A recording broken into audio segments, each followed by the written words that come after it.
buenos días, ¿cómo les va? Bienvenidos, esto es Médicos por Naturaleza, estamos en vivo y hoy vamos a hablar de las fobias. Fobias que pueden ser fobias que se pueden repetir en el tiempo, que no se pueden curar, personas que tienen varias fobias y lamentablemente van adquiriendo nuevas a medida que van creciendo. ¿Esto qué es? ¿Es un miedo? ¿Es una angustia? ¿Es algo que nosotros pensamos que tenemos? ¿Debemos consultar al respecto? De todo esto vamos a estar hablando hoy aquí en el programa. ¿Cómo le va, Roberto? Buen día. Muy bien, muy buenos días, Dolores. Robert, teléfonos para todo el mundo. Pero cómo no, 45350705, 45350706, con el 011 para los que llaman desde el interior. Bueno, hoy más que nunca en estos programas que vos pensás que te está pasando algo, pero no te animás mucho a consultar, no querés plantearlo con alguien, con tu marido, con tu hermana, con tu mamá, con tus hijos, porque te da cierto pudor, porque te parece medio ridículo, porque pensás que es absolutamente ilógico tener algún miedo o algún pánico frente a alguna situación, nos puedes llamar a nosotros. Y también nos puedes enviar un mail. ¿Dónde? médicos@tvpublica.com.ar. Y también nos puedes enviar un mensaje a través de nuestro Facebook. www.tvpublica.com.ar/Facebook Médicos. Hoy hablamos de fobias y esto es un pequeño adelanto. La claustrofobia, que es el miedo a los espacios cerrados, es una fobia muy frecuente en la población, que se puede tratar muy bien y que es altamente invalidante, ¿sí? Se trata en plazos relativamente breves, pero es importante el autodiagnóstico y la consulta al profesional. Bueno, la agorafobia es uno de los trastornos de ansiedad que están más estudiados y afortunadamente en la actualidad contamos con tratamientos que son altamente eficaces para la mejoría sintomática de este problema. Bueno, hay cantidad de fobias, no nos alcanza el programa para determinar cuál es cada una de las fobias que existen en este mundo, pero como diría nuestra psicóloga, existen fobias como conocemos. Exactamente, gracias, licenciada Joal. Tenemos información que nos trae el doctor Sniek. ¿Cómo le va, Sergio? Buen día. Buen día, Dolores. La información de hoy tiene que ver con el Chagas. Según la Organización Mundial de la Salud, mueren aproximadamente por año en el mundo unas 10.000 personas por el Chagas. En base a esto, algunas empresas privadas y algunas organizaciones internacionales están desarrollando una nueva droga que se llama posaconazol. Lo que se espera del posaconazol es que sea muchísimo más efectivo que sus antecesores en inhibir la replicación del Trypanosoma cruzi, que es el parásito que entra a nuestra sangre luego de ser picados por la vinchuca. El Chagas tiene dos fases, una fase aguda y una fase crónica. El desafío es poder identificar la fase aguda, que generalmente pasa desapercibida. Si la identificáramos sería mucho más efectivo el tratamiento, cerca de un 80% de efectividad. En la fase crónica, en adultos, la efectividad baja a cerca de un 10%, en jóvenes cerca del 60%.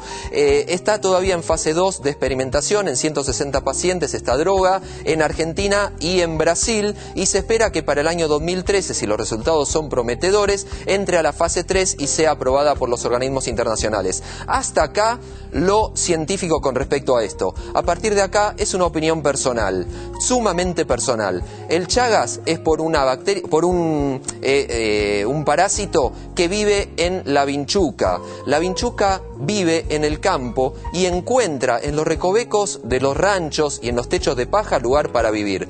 Es mucho más fácil, mucho más efectivo y mucho más económico informar a la gente que vive en estos ranchos que solamente tapando estos agujeros y cambiando el techo de paja por otro tipo de techo y fumigando y teniendo cuidado con esto, para prevenir la picadura de la vinchuca.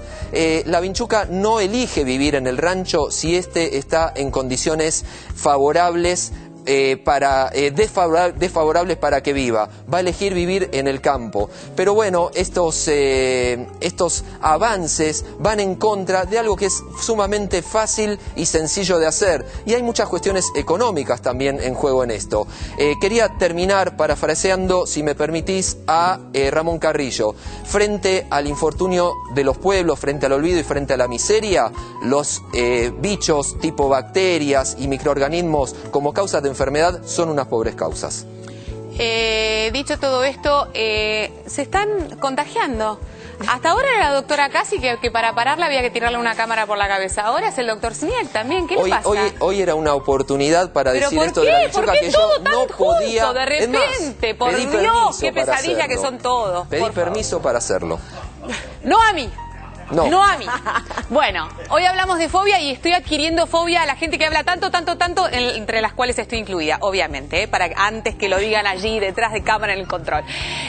Fuimos a consultar al licenciado Pablo López, que es psicólogo, coordinador del programa de trastorno psíquico de INECO, y vamos a hablar de cómo se define una fobia y puntualmente en este caso de la agorafobia. La agorafobia está dentro de lo que son los trastornos de ansiedad y está caracterizada por el temor a los lugares en los cuales es difícil escapar, donde las personas perciben que es difícil tener la ayuda suficiente para salir o resolver la situación en la que están. Habitualmente lo que sucede a las personas que tienen agorafobia es que sienten ansiedad o algún síntoma de ansiedad que tratan de evitar, o si se mantienen en la situación, lo hacen con un costo emocional muy elevado. A veces lo que sucede inicialmente es que las personas tienen alguna experiencia traumática, por decirlo de alguna forma, una experiencia difícil en determinada situación, como por ejemplo en un recital sienten que se quedan sin aire o que se pueden desmayar, que son miedos bastante frecuentes en la agorafobia. Entonces muchas veces se da una asociación entre esos síntomas y la situación en sí. Entonces la próxima vez que la persona tenga que afrontar una situación similar va a decir: tengo miedo de ir porque potencialmente puedo tener esos mismos síntomas que fueron muy desagradables. La agorafobia está altamente relacionada con el pánico. De hecho, se calcula en los estudios que está entre un 90 y 95% asociado. Pero algunos plantean que se puede presentar la agorafobia sin pánico, con lo cual lo haría aún más prevalente que el trastorno de pánico con agorafobia.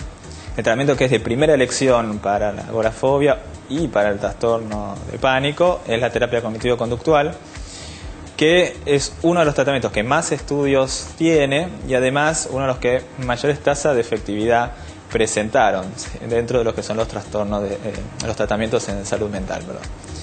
Se calcula que la tasa de mejoría va alrededor del 80-90% de los casos y las recaídas son poco frecuentes. Bueno, empezamos por el principio. ¿Qué es una fobia? ¿Esto es un miedo irracional? ¿Cuándo debo consultar? ¿Cuándo este miedo aparece o desaparece o permanece en el tiempo? ¿Qué referencia tengo en cuenta, licenciada? Bueno, a mí me gustaría definirlo en difícil y en fácil. Vamos a definirlo como lo definen los manuales, que es un temor fuerte e irracional, que no representa ningún peligro real, que la persona da cuenta de que en realidad no representa ningún peligro, pero que desencadena en la persona un episodio enorme de ansiedad.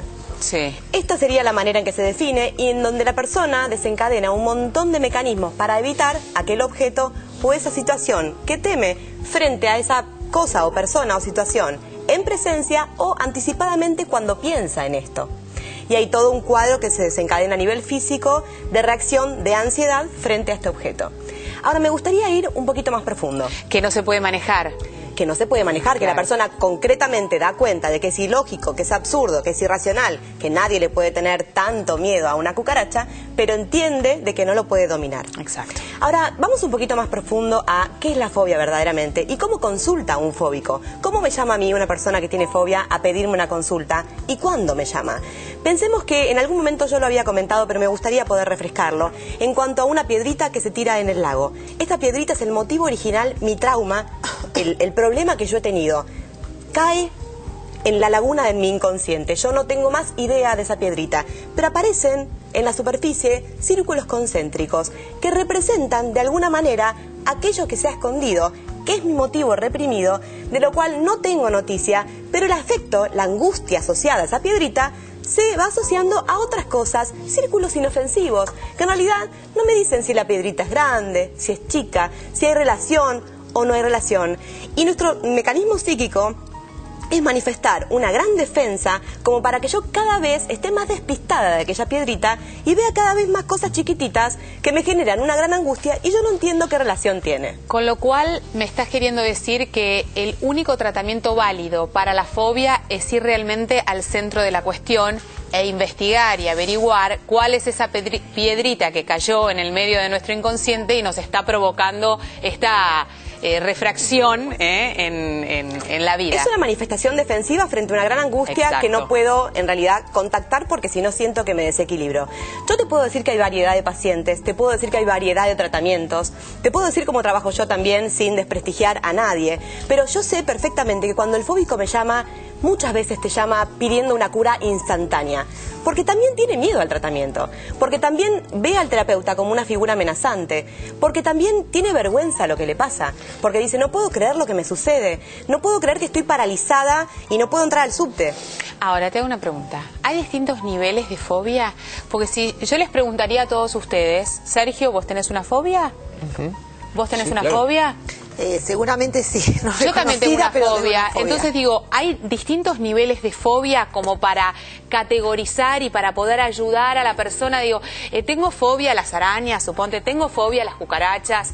No, ahora, tengo claustrofobia, realmente esto es un limitante. ¿Cuál es el condicionamiento? ¿Cuál es el margen que yo no puedo dejar de consultar?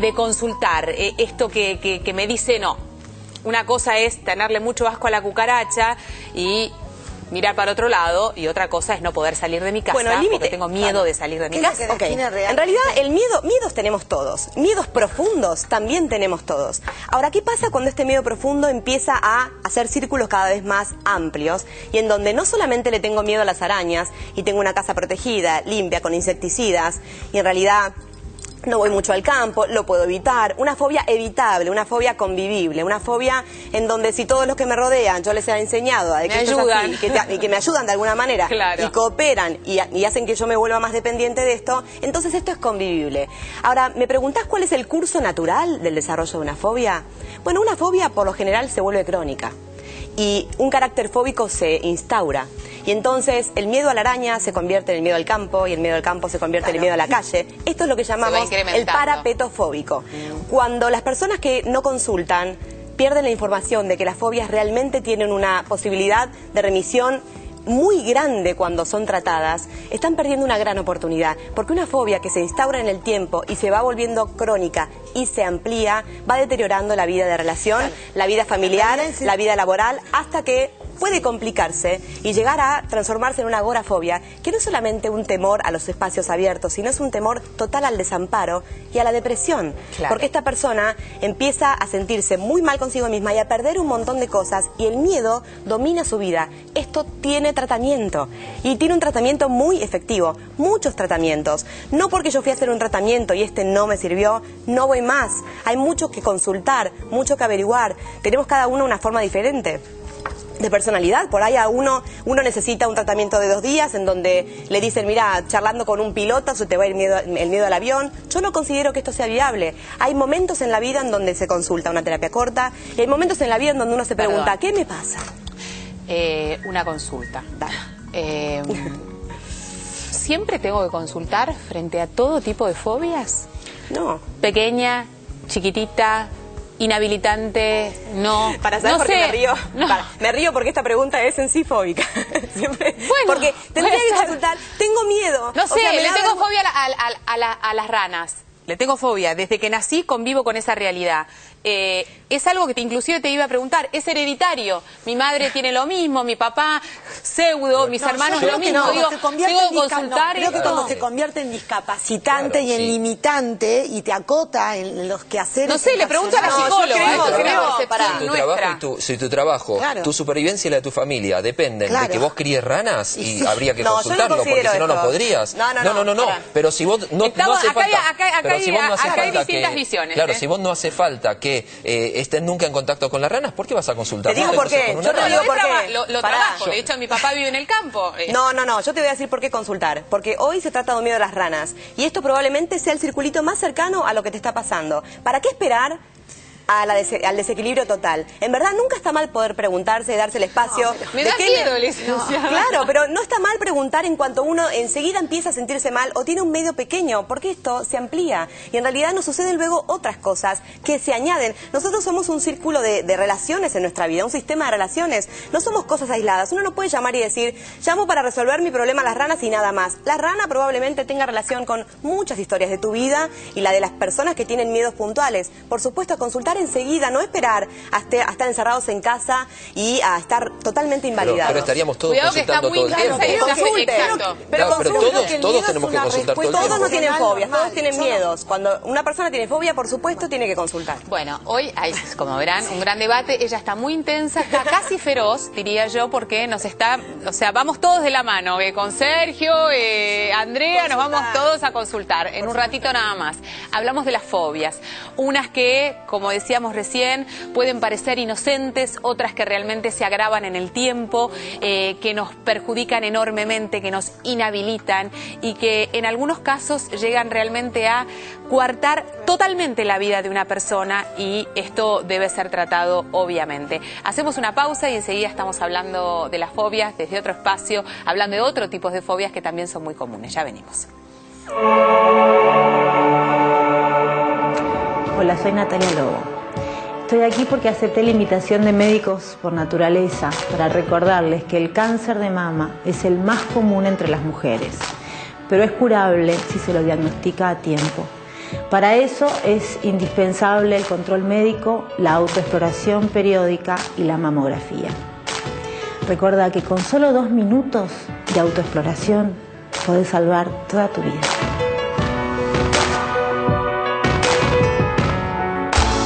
¿Sabías que, según el plan médico obligatorio, la atención primaria al enfermo cubre programa de promoción y prevención general, plan materno-infantil, programa de enfermedades oncológicas, odontología preventiva y programa de asistencia básica de médicos generalistas? No te animas a despegar, yo te digo por qué te quedas.